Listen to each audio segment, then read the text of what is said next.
Alors, pour ce qui est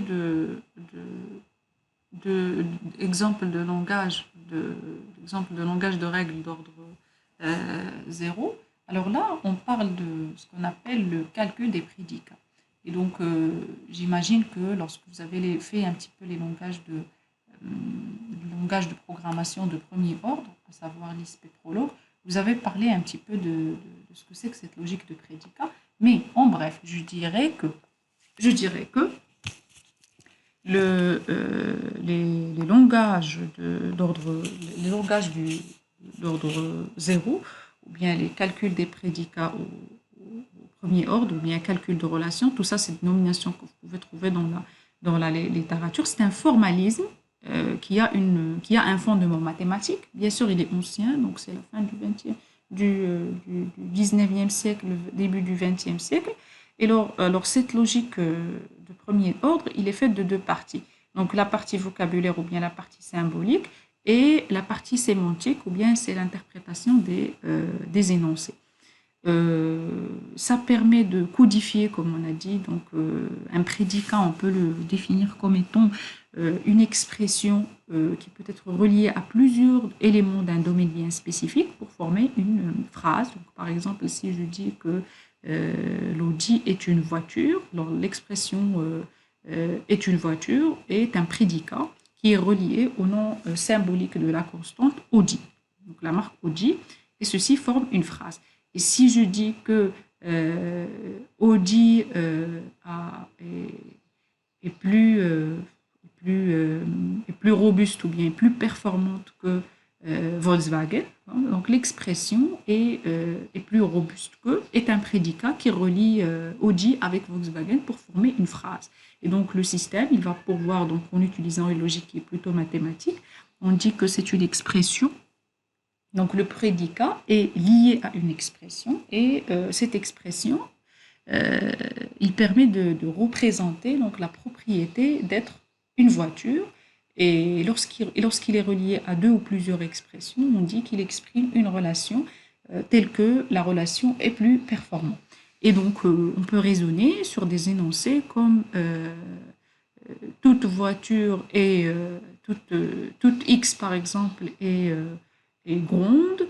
Il existe un X tel que pour tout Y, X est, est ressemble ou bien est semblable à Y, alors ceci est exprimé symboliquement avec les symboles mathématiques, quel que soit X, grand X, il existe un X Y tel que, donc il existe un X pour tous les Y, X est ressemblable à Y. Donc ça, c'est juste pour vous expliquer ce que c'est. Donc, c'est une façon d'exprimer le, le problème avec la logique des prédicats.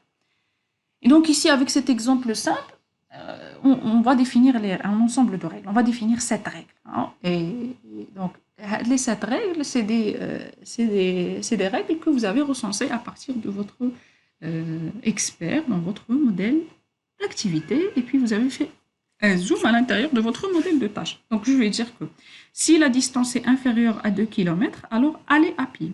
Si la distance n'est pas inférieur à 2 km, non, distance inférieure à 2 km, je n'ai pas voulu écrire supérieur ou égal à 2 km pour dire que c'est l'inverse c'est le bar de celle qui est avant.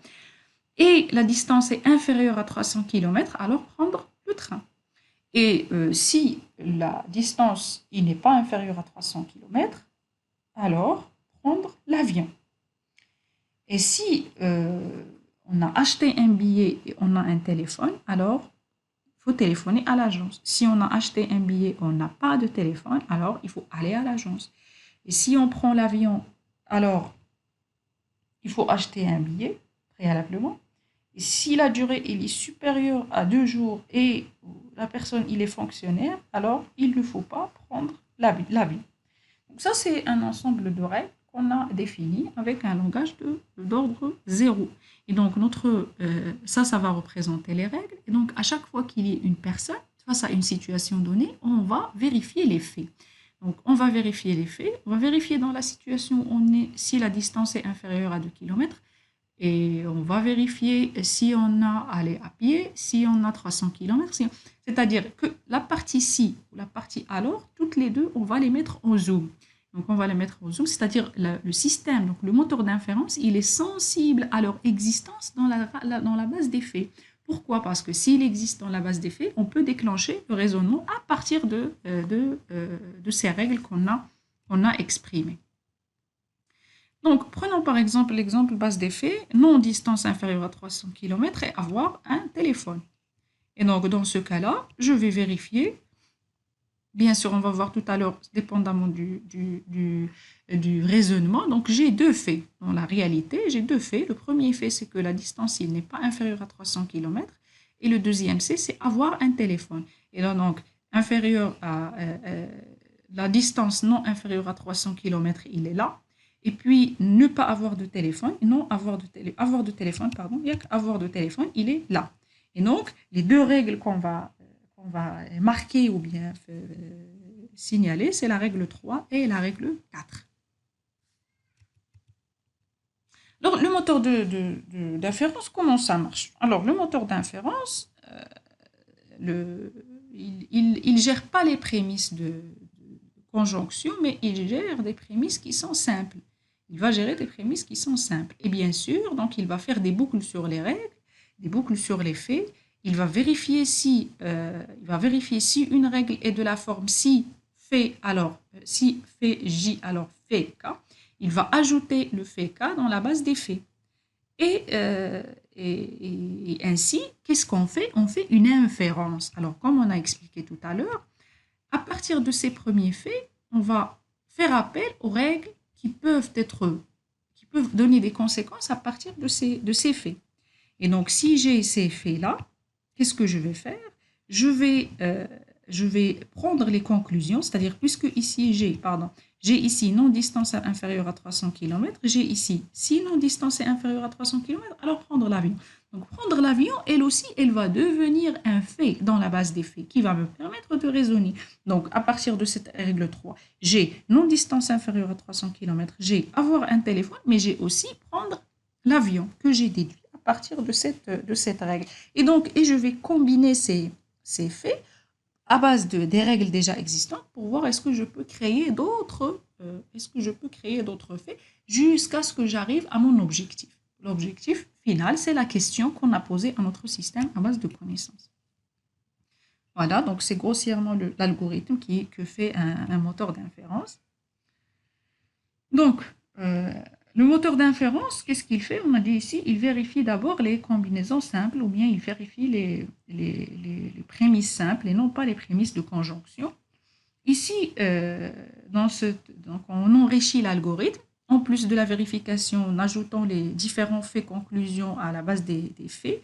Qu'est-ce qu'on fait? On va faire une boucle dans laquelle on va vérifier les règles, si on a des règles qui sont sous la forme combinaison des faits. Donc, on va commencer à faire des conjonctions.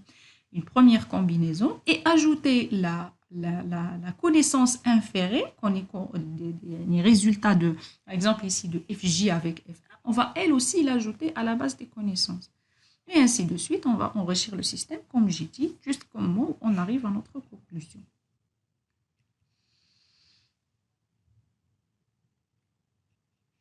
Et donc, la combinaison, donc on continue à faire notre combinaison jusqu'à ce que, donc on fait une boucle sur les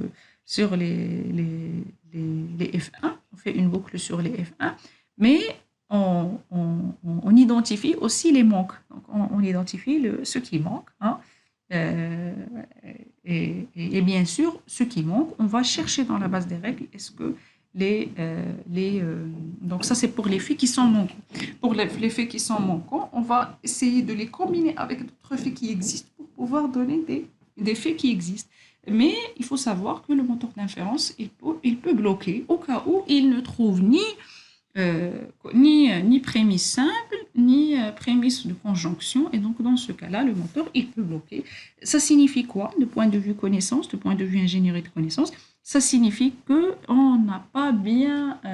notre système de connaissances n'est pas suffisant pour répondre aux problèmes réels qui existent, ou bien on n'a pas bien recensé, ou bien il faut compléter. Donc, c'est un cas qu'il faut prendre, il faut reprogrammer, aller demander, le remodéliser et vérifier. Le top, c'est que notre moteur d'inférence, il a suffisamment de règles qu'il ne bloque pas en lançant son raisonnement. C'est-à-dire, il peut d'abord, comme on l'a vu, ou bien traiter les faits qui sont simples.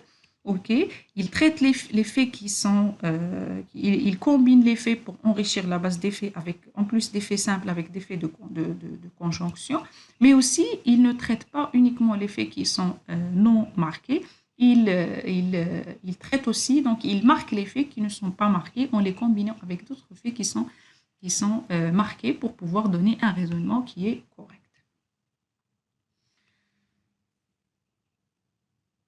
Passons maintenant à la gestion des contradictions. Et donc, pour gérer considérons une nouvelle base de faits, donc on a distance inférieure à 300 km, avoir téléphone, durée supérieure à 2 jours et être fonctionnaire. Alors, en utilisant la règle R3, à savoir la règle, si non-distance inférieure à 300 km, alors prendre l'avion. Alors, qu'est-ce qu'on va avoir? Alors, on va avoir F1 qui donne F5. Donc, F5, c'est prendre l'avion. Et puis, en utilisant la règle R7, qui est,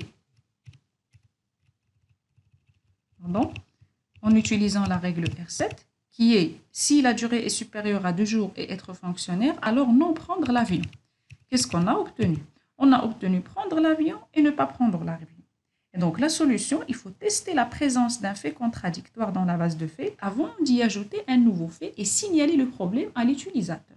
Donc, ceci, c'est possible. Donc, parfois, avec des combinaisons qui sont différentes, on peut, par exemple, trouver que la personne, il est atteinte de telle maladie et la personne, il n'est pas atteinte de telle maladie, faute de richesse ou bien de complexité de la base des faits de sa situation. Et dans ce cas-là, il faut le signaler à notre utilisateur, il faut lui afficher un message, dire qu'il y a une contradiction dans la base des faits. Il y a une contradiction dans la base des faits, donc il faut revoir. Donc peut-être la personne, il a fait, donc par exemple, il a menti dans son diagnostic. Ça, c'est un exemple courant. Donc il a dit j'ai de la fièvre. Un peu plus tard, il a dit j'ai pas de la fièvre. Et donc lorsqu'on a fait le raisonnement, on a trouvé que la personne, il a dit il a de la fièvre, il n'a pas de la fièvre, ce qui est contradictoire. On va dire hey, il faut ajouter un fait qui est adéquat. Tu as déjà dit que est-ce que tu as de la fièvre ou tu n'as pas de la fièvre. Ça, c'est la gestion des contradictions. Et donc dans votre système à base de connaissances, il faut gérer les contradictions. Et pour ce qui est des explications, un système à base de connaissances, il explique chaque fait produit par la trace de son exécution. Et donc, bien sûr, il faut prévoir des commentaires et des explications détaillées pour justifier le raisonnement qu'on a fait. Les règles et les faits qui sont exprimés à un niveau d'abstraction symbolique, comme on l'a vu. Et donc, il faut aller à des explications qui sont plutôt lisibles avec du texte, donc un paragraphe qui permet d'expliquer à la personne donc pourquoi elle est atteinte de sa maladie et peut-être d'autres informations concernant quel est le traitement adéquat à cette maladie et est-ce qu'il a des chances de guérison, etc. Certains systèmes, ils donnent aussi la possibilité d'accéder aux documents justifiant l'inscription de telle ou telle connaissance. Donc, pour plus de détails, cliquez ici et il va trouver un wiki qui va expliquer qu'est-ce que c'est que cette maladie X et comment il peut évoluer chez les personnes de différentes tranches d'âge, par exemple.